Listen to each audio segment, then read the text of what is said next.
Aujourd'hui, la communauté internationale, réunie sous l'égide des Nations Unies et de son agence qui est l'Organisation mondiale de la santé, avec l'ensemble des acteurs de la santé mondiale, les organisations régionales, la société civile, décide d'agir concrètement et d'unir ses forces dans un partenariat inédit pour plus d'efficacité.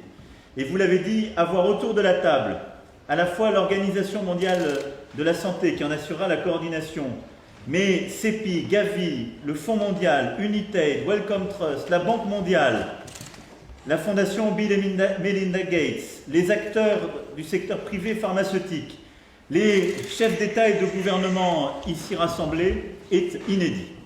Et je veux insister juste sur quelques points qui sont structurants pour cette initiative et gagner contre cette pandémie. On a au fond 4 piliers pour réussir. Le premier pilier, c'est notre efficacité collective pour soutenir les systèmes de soins.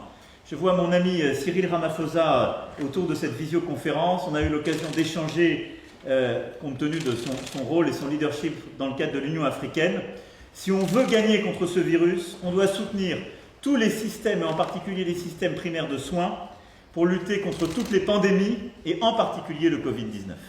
Et tout ce qu'on fera contre le Covid-19 ne pourra être efficace si on n'a pas cet appui, ce soutien. C'est le rôle de l'OMS, de beaucoup aussi des fonds sectoriels que j'ai cités, parce que l'inégalité entre nos pays se construit dès ce moment-là, dans l'inégalité entre nos systèmes de soins. Et donc je pense que cette initiative, en ce qu'elle permettra d'aider les pays les plus vulnérables pour justement renforcer leur système de soins, permettre d'aller soigner y compris les communautés les plus vulnérables, parfois avec les personnels humanitaires, mais aussi de renforcer le système hospitalier et le système de soins, est indispensable. Le deuxième pilier de notre initiative, ce sont les tests, le diagnostic. L'OMS l'a dit depuis plusieurs semaines, on a tous ce défi dans nos pays qui est évidemment de développer les systèmes de tests. Il faut qu'on le rende accessible dans tous les pays du monde, y compris les pays qui sont les plus fragiles, y compris les pays les plus vulnérables. Et donc, sur ce sujet-là, c'est un défi aussi que cette initiative va permettre de porter. Et il y a un grand savoir-faire de plusieurs fonds verticaux qui sont mobilisés avec nous dans leur accès justement à la société civile, à plusieurs communautés, aux communautés les plus vulnérables, qui est indispensable.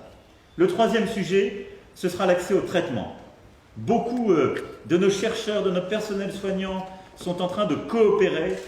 Nous le faisons en Europe, mais c'est vrai partout dans le monde, pour avoir des traitements cliniques, des essais multiples que nous sommes en train d'essayer de développer pour lutter contre l'action du virus, pour lutter contre les réactions inflammatoires, pour permettre de mieux résister au moment où les situations arrivent aux urgences.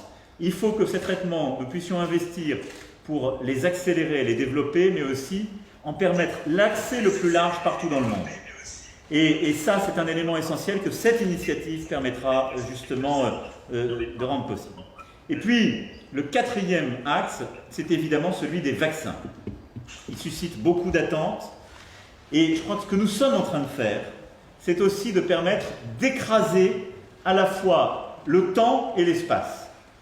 C'est-à-dire qu'en décidant d'investir, et il y a toute l'expertise du CEPI, des grandes pharma derrière ce sujet, mais en investissant sur plusieurs solutions, plusieurs familles, d'écraser l'échelle de temps en se disant on commence à aller beaucoup plus vite parce qu'on met plus d'argent, parce qu'on investit sur différentes familles, on commence à manufacturer plus vite pour avoir un accès aux solutions qui marcheront plus rapidement, mais aussi on écrase l'espace parce qu'il est inexplicable et inexcusable face à un tel vaccin de dire c'est dans le pays où ce sera inventé, c'est dans le pays où la pharma aura investi que ce vaccin pourra être accessible.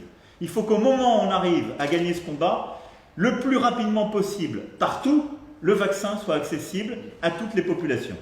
Et donc, je crois que l'initiative qui est ainsi conduite par nous tous, c'est celle qui permettra de rendre accessible dans toutes les géographies, dans tous les pays, y compris les plus vulnérables, ce vaccin, parce que c'est aussi ce qui nous permettra de retrouver le plus vite possible une vie normale. Les scientifiques sont ceux qui nous diront beaucoup mieux que moi la bonne échelle de temps. On a envie de bousculer toutes les frontières. On sait que c'est très dur de le faire avant 12-18 mois, on m'avait dit au début. Certains m'ont dit maintenant, peut-être d'ici la fin de l'année, on y arrivera. Je veux croire aux solutions les plus volontaristes.